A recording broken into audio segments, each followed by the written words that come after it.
Fortes chuvas no sul da Bahia já provocaram mortes, deixaram 62 mil pessoas desabrigadas e um total de 470 mil pessoas afetadas. São 136 municípios baianos em estado de emergência. A Defesa Civil Nacional avalia o risco de rompimento de barragens na Bahia e em Minas Gerais, em função do grande volume de chuvas que atingiu a região nos últimos dias. As áreas mais vulneráveis poderão ser evacuadas. As enchentes também afetam cidades do Tocantins, como Miracema do Tocantins, que foi declarada situação de emergência, e Paranã, que foi decretada calamidade pública. Este ano tivemos seca no centro-oeste do Brasil, enchente, recorde na Amazônia, enfim. Qual que é a relação dessas catástrofes com as mudanças climáticas? E quem vai responder essa pergunta, a gente vai refletir sobre tudo isso, sobre esse tema, é o nosso convidado, Paulo Artacho, professor do Instituto de Física da USP, doutor em Física Atmosférica, membro da coordenação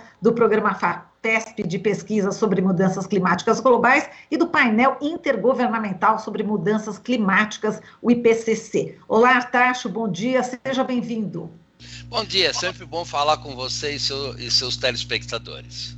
Muito obrigada, o prazer é o nosso, Artacho. Bom, no sexto relatório de avaliação, divulgado em agosto desse ano, o IPCC emitiu um alerta vermelho para a humanidade, né? E na ocasião, você disse que o documento trazia frases fortes, como mudanças recentes no clima são generalizadas, rápidas, intensificadas e sem precedentes em pelo menos 6.000 anos. Não há recorde de temperatura tão alta no planeta nesse período. É um recado claro do IPCC de que as atividades humanas estão inequivocadamente alterando o clima. Isso aí eu li em reportagens que você, inclusive, deu entrevistas. E isso explica, Artacho, o que está acontecendo na Bahia, Minas Gerais, Tocantins, o que está acontecendo aí na região central do Brasil, na Amazônia. Explica para a gente.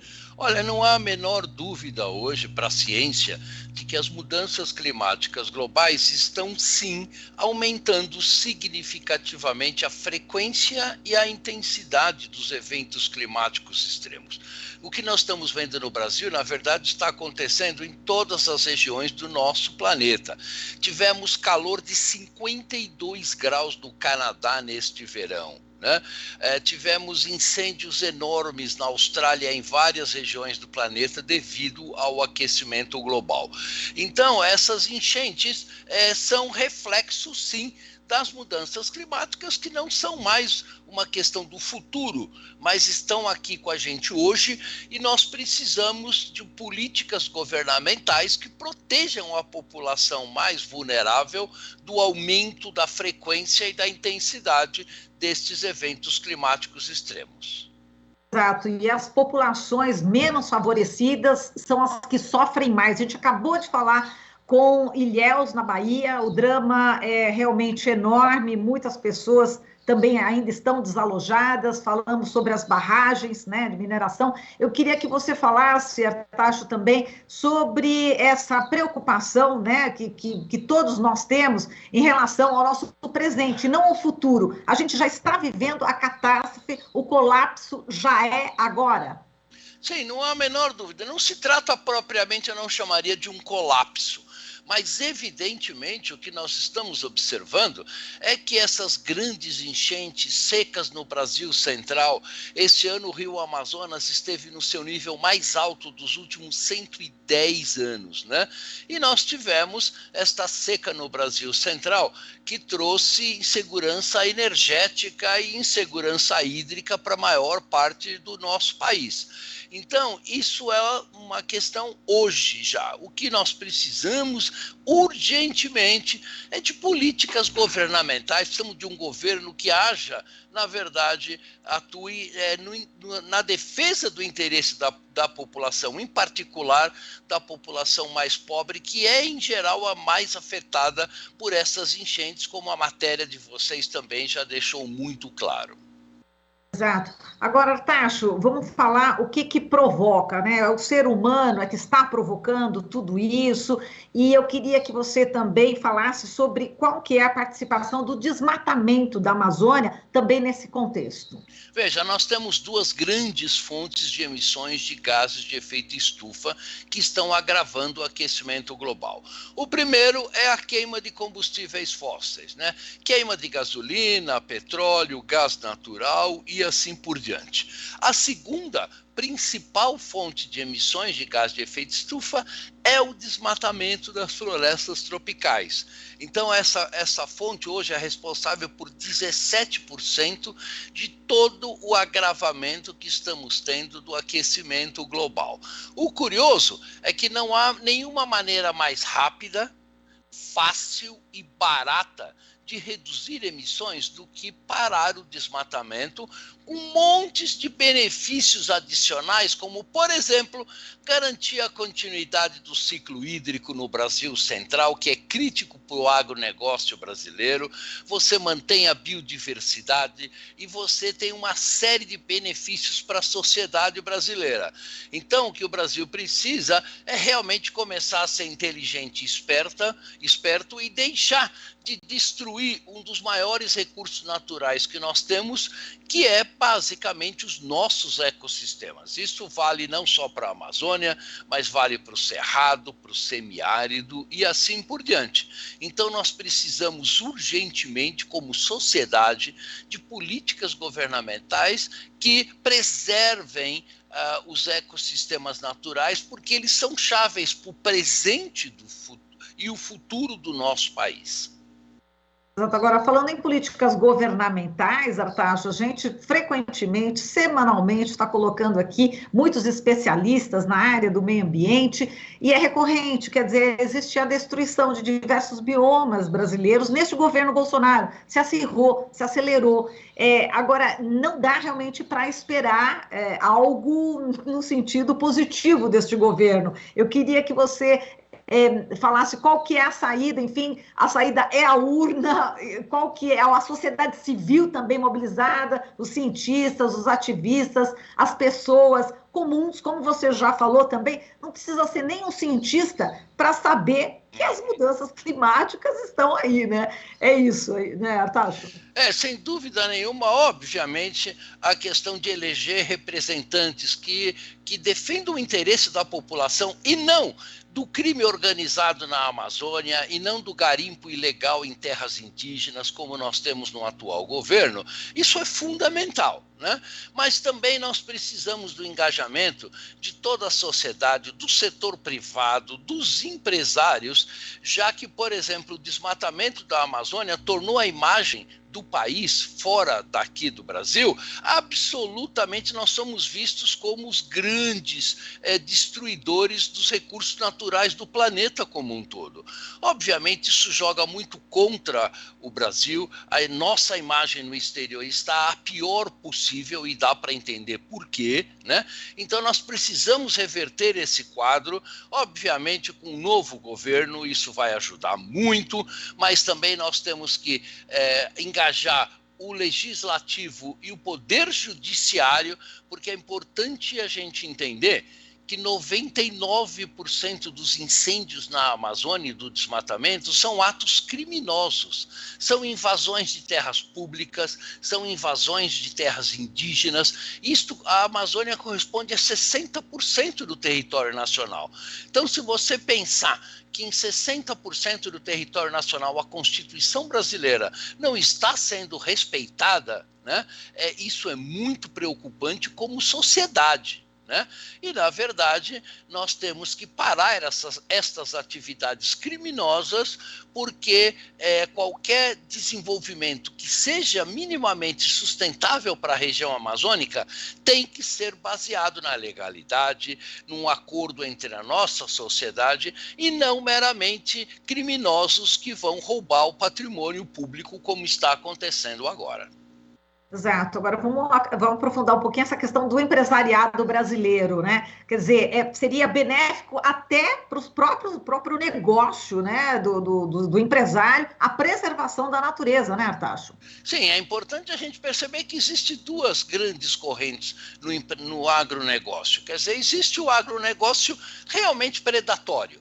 O agronegócio que quer saber de destruir, que quer saber de ter o maior lucro possível no menor espaço de tempo possível, não importa as consequências para o futuro da sociedade brasileira. E existe um outro agronegócio muito mais moderno, muito mais alinhado com as ideias da sociedade brasileira como um todo, que está muito preocupado com, por exemplo, as sanções comerciais que o Brasil pode vir a ter na exportação de carne, na exportação de soja e assim por diante, que já está fazendo com que vários países, como a Inglaterra, a Suécia, a própria China, começassem a ameaçar de boicotar carne brasileira, boicotar soja brasileira, porque elas, na verdade, advêm indiretamente e diretamente do desmatamento da Amazônia. Eles não querem se ver como cúmplices de crimes.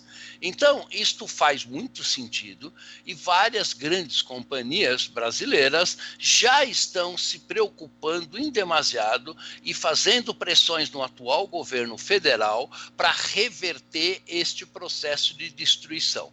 Então, o setor privado, o terceiro setor, a sociedade como um todo deve e precisa, na verdade, pressionar o governo para que esses crimes ambientais tenham um fim.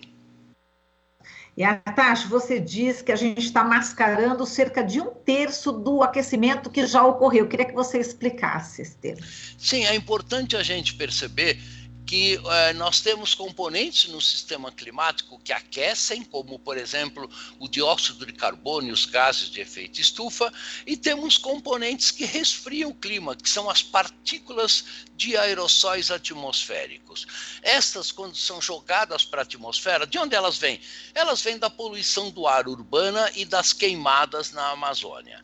Então, essas partículas, além de fazerem mal para o nosso pulmão, elas também mascaram o aquecimento global ao ajudarem a resfriar o planeta. Acontece que todas as grandes cidades estão hoje querendo se livrar da poluição atmosférica que mata 3 milhões de pessoas no nosso planeta a cada ano. E com isso, as emissões de material particulado, como a gente chama essas partículas de aerossóis, estão diminuindo. E isso está e vai ainda mais na próxima década acelerar o aquecimento global. Então, a ciência deixa isso muito claro.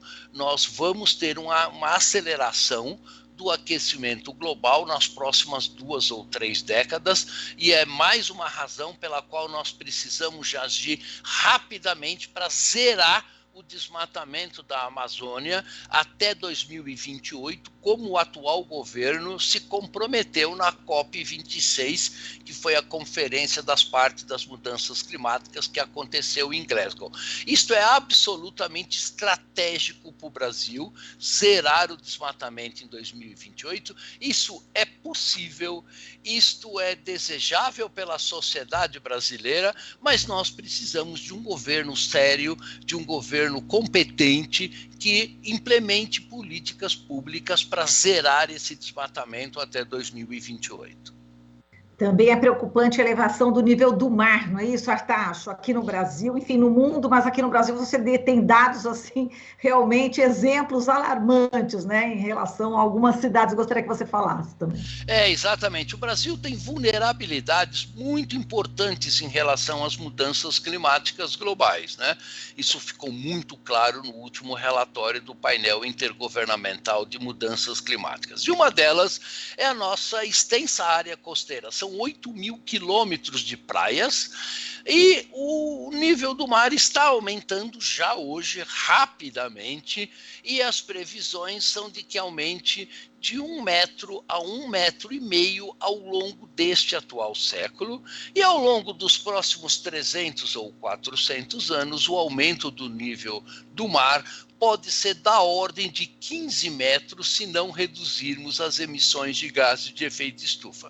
Então, qualquer pessoa pode pensar, por exemplo, uma praia que nem Copacabana e Ipanema, com o nível do mar 15 metros acima do nível atual. Portanto, não há a menor dúvida, nós temos que agir rapidamente sobre isto, né?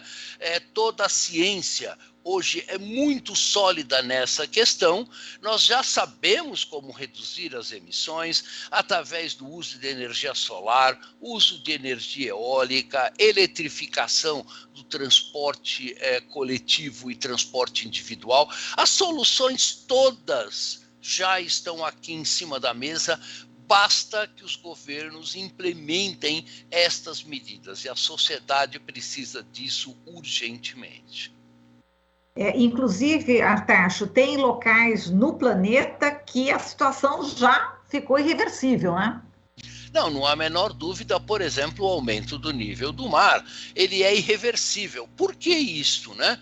Importante que as pessoas pensem no dano que nós estamos fazendo para todas as futuras gerações. Uma vez que você derreta 1 quilômetro cúbico de gelo da Groenlândia, por exemplo, esse gelo vire água e vá para os oceanos, a ciência não conhece nenhum método físico possível de recongelar 1 quilômetro cúbico de água e recolocar essa água na Groenlândia. Então, isso mostra que muitas das mudanças climáticas que nós estamos fazendo são irreversíveis. No caso da floresta amazônica, uma vez que você remove a floresta, o dossel dessa floresta, basicamente, a alta taxa de chuva vai fazer uma lavagem nos nutrientes, em particular fósforo e nitrogênio do solo, sempre tornando essa floresta mais pobre, com menos carbono do que ela tinha antes. Portanto, são também processos irreversíveis. Você não recupera a biodiversidade da floresta amazônica aos níveis originais depois que ela for destruída. Então, a nossa geração tem uma responsabilidade imensa na manutenção dos serviços ecossistêmicos e na redução das emissões de gases de efeito estufa. Vamos fazer essa tarefa porque ela é essencial para o futuro da humanidade. Exato. E, Artacho, a economia do planeta vai ter que mudar por conta de tudo isso? Na verdade, a economia do planeta já está mudando, né? Se nós olharmos, né, as fábricas de automóveis, por exemplo, todos os grandes novos lançamentos de automóveis são automóveis elétricos. Estamos vendo todos os países, Estados Unidos, por exemplo, implementarem grandes programas de uso de energia solar e eólica para deixar de queimar combustíveis fósseis, né? Estamos vendo isso no mundo todo. A China tem um papel de liderança muito forte nessa nova economia verde, que é o futuro da economia do nosso planeta. Essa economia predatória que temos hoje, que gera desigualdades sociais, que enriquece uma fração minúscula da população em detrimento do trabalho da grande maioria, certamente vai ser deixada para trás. Agora, só para a gente encerrar aqui, Artacho, o balanço que você faz do ano aqui em relação ao meio ambiente aqui no Brasil e perspectivas para 2022. Olha, infelizmente não dá para a gente fazer um balanço positivo da atuação do governo na área ambiental em 2021 e pior ainda em 2022, porque teremos o mesmo governo federal, o mesmo Congresso e o mesmo sistema judiciário.